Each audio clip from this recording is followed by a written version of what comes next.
So I made these the other day and I posted them on YouTube, and I got a lot of feedback. So I wanted to show you guys how I made these. Basically, you need to get synthetic hair.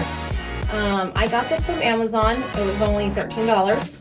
And then I went to the dollar store and I got these elastics. And I also bought flowers along with rhinestones. I attached it with a glue gun.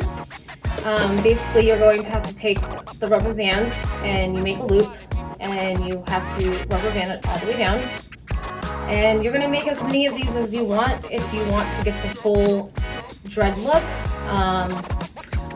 I will show you how to attach them tomorrow.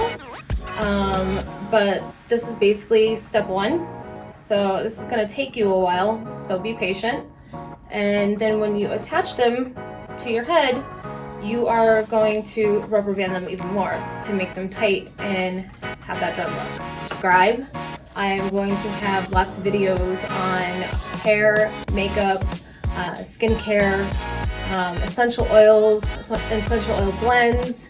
So I'm excited to start this journey and show you my passion for music and hair and makeup. I hope that you subscribe, and thank you so much for joining me today. So let's make some festival hair.